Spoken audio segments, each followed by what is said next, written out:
Okay, so being timeless is the goal of every artist. Everybody will talk about Michael Jackson a million years from now. Exactly. Everybody will talk about Prince a million years from now. As evil as it may be, people may still talk about Elvis a million years from now. Right. Maybe. Right. White people. Yeah. But when it comes to the style, Bumpy 103 style is not only present in his written, it's in his visual. Let's talk about the video Shot for Shot. Shot for Shot, we did that all on our own. You know what I'm saying? It wasn't really too much thought into it. It was really just something that we needed to do. It had to be done. It was fresh. It was new. It was summertime, you know what I'm saying? We all went to the projects and we got it done, and it worked, you know?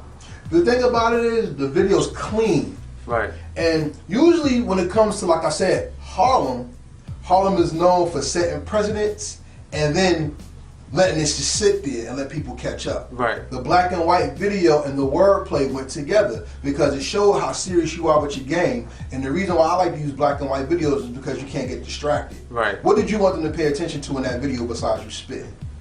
Just everything, like, you know, with a feel, still kind of got like an old school feel with the black and white, you know. I don't know, it just fit. I can't even explain it. It just fit for some reason. I just go with how I feel, and the black and white was really strong, and you can't, it's timeless. You can't really tell what period of time that is, you know what I'm saying? So, yeah, Shot for Shot, that was fun. All right, that's cool. So what about, let's come back a little bit off of what you said, because you said it was kind of easy for you. It just flowed naturally. Yeah. Hip hop is organic, which means that if it flows, it's correct. Right. Why do you think people force flows and styles instead of being themselves when they rhyme? Trying to sound like somebody else, sound like something that's out. I don't know. I can't force it out unless I'm, you know, really have to force it out. But other than that, you gotta let it flow. It's gotta be natural, you know what I'm saying? Okay, well, check this out. Because this bothers me. I hate the term bring New York back. I think that's one of the worst catch lines in hip-hop history.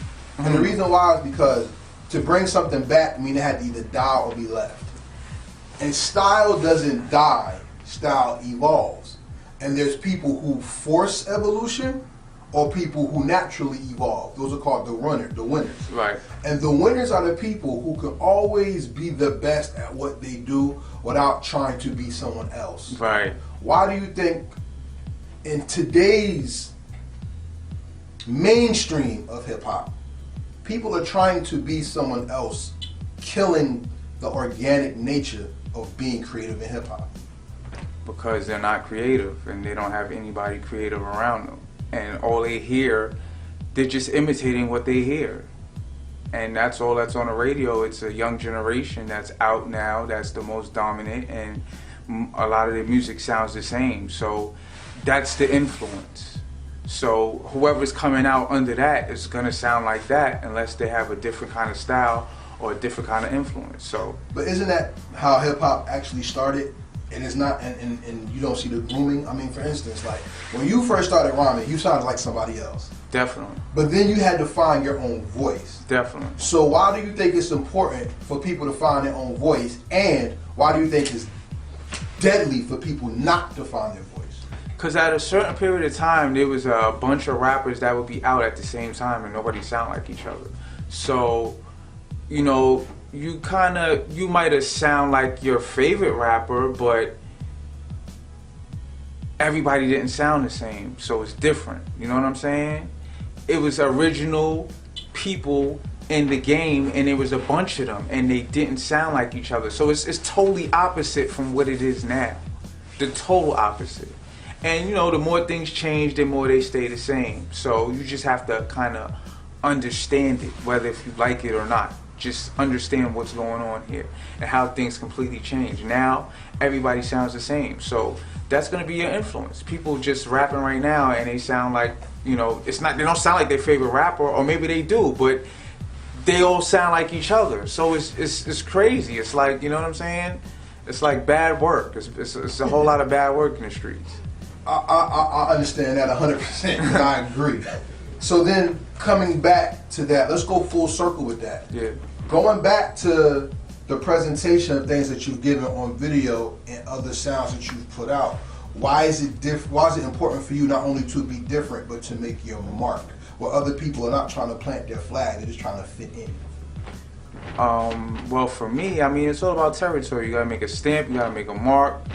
You wanna be good, you wanna be the best at whatever you do. You know what I'm saying? If you're selling something, you gotta make sure what you're selling is top notch, and you wanna stay on top. And you know, anything's competitive. You might not be a competitive person, but you better get ready when it's time to compete. So, you know, me, I like to stay on top and, you know, be the best, look the best, sound the best.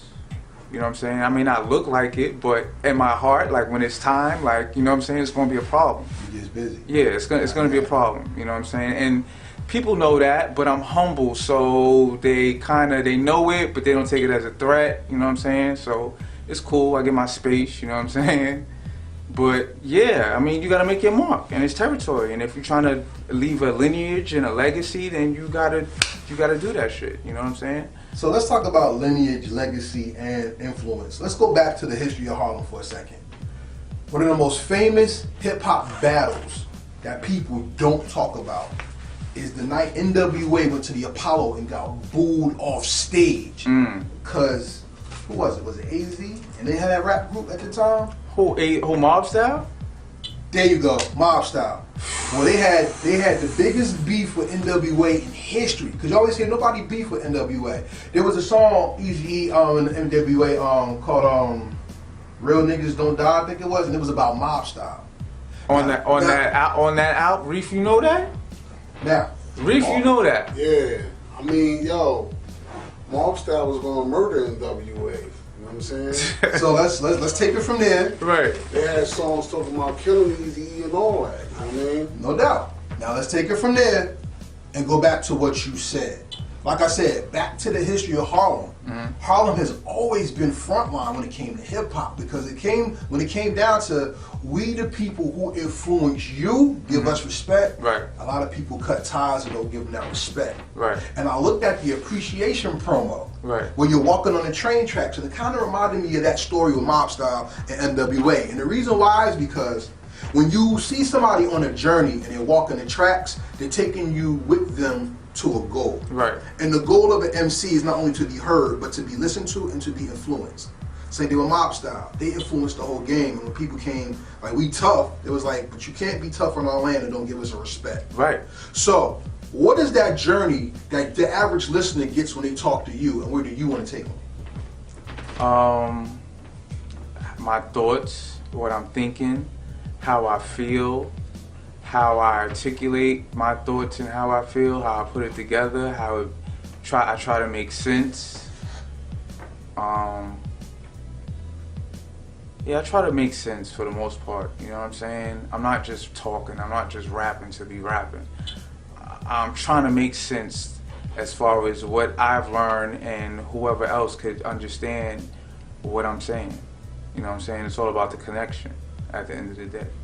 Connections are very important between the artist and the people who listen to them. Of course, your fans, right, your followers, your listeners, etc. But being heard is the goal, the gift, and the curse of the orator. Right. Hitler was an orator because he took a country to war against the world, and I hate Hitler, so don't think I'm pulling him out because he's great. Right. But Dr. Martin Luther King Jr. was a great orator because he inspired people to fight for life instead of accepting death. Right. Bumpy 103 is an orator because when you play his music, what is he giving to the people for them to latch onto? Survival. Really. It's all about survival. Everybody can relate to that.